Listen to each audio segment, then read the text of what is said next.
Bir adam.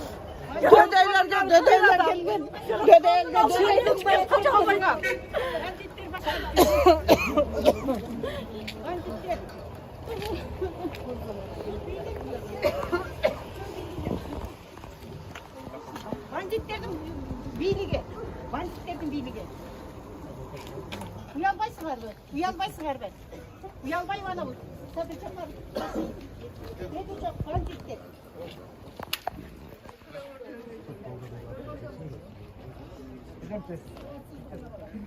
Döde elge, döde prezident geldi.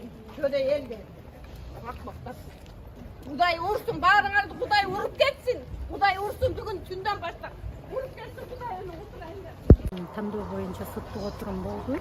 Жана кармалгандыгынын мыйзамдуулугун текшерүү боюнча кармалгандыгын мыйзамдуу жана негиздүү деп тапты. Биринчи Май райондук сотунун тергөө судьясы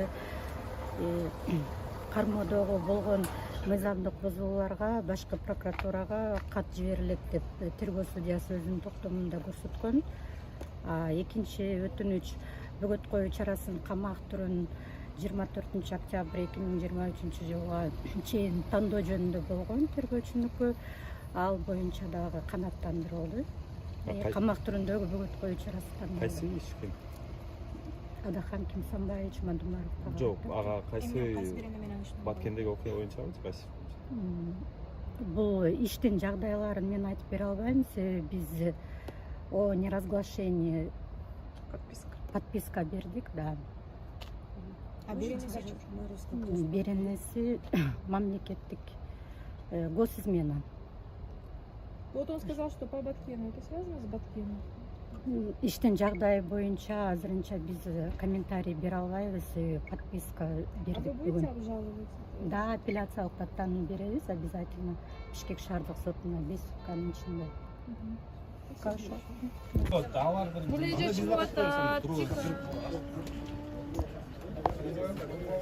А известно, какое решение суда уже принято? Да, суд принял решение, избрали меру пресечения заключения под стражей до 24 октября. А задержание в СИЗО ГКНБ.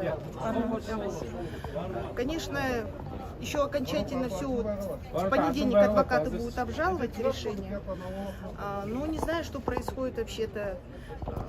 Джугур Кукениш рассматривал вопрос представления генерального прокурора по вопросу злоупотребления служебным положением. Но сейчас почему-то следствие меняет ему госизмену. Вопросов очень много. Юридических тоже очень много. Очень много несостыковок. Ну, посмотрим. Дальше следствие покажет. Время покажет. Как его самочувствие? Ну, хорошо, хоть разрешили спустя 4 часа ему лекарства. Вы знаете, что у него есть определенные проблемы со здоровьем. Вот. Но до того, более 4 часов, ему не давали ни воду, ни лекарства. Я думаю, что это своего рода даже были пытки. Ну, это морально, это тяжело. А так он, вы же знаете, что он профессиональный политик. В политике он давно. И, в принципе, я думаю, что он бы, наверное, был готов морально. Единственное, конечно, неправильно сделали сотрудники правоохранительных органов в части того, что было задержание в присутствии его несовершеннолетнего ребенка. Это вообще неправильно. Он не скрывался. Все это время он находился в городе Бишкек. Во время отпуска он даже не выезжал за пределы Кыргызстана и вообще даже города. Он даже не отдыхал. Поэтому здесь, наверное, немножко было недопонимание. Им нужно было все-таки пригласить повесткой, как положено. Во-первых, сам Мадумаров, он в первую очередь сам заинтересован, чтобы этому вопросу поставить точку юридическую. И он мне кажется, с удовольствием бы и правильно, как юридически, да, он бы сотрудничал с органом следствия. А так получилось, как будто вот задержали как какого-то такого особо злостного, опасного преступника. Спасибо. Пожалуйста.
Мы не в курсе, не удалось возможность, вообще не представилась возможности даже переговорить.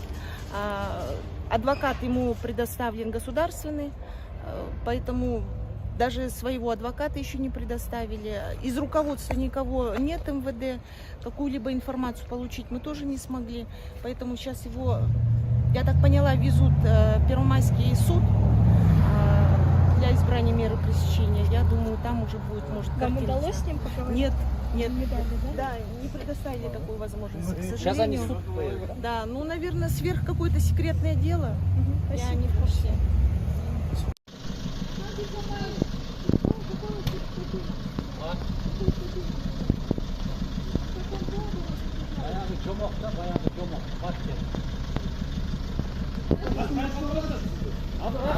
Дарыны беріп қойың. Көзәйнекпен дәрі.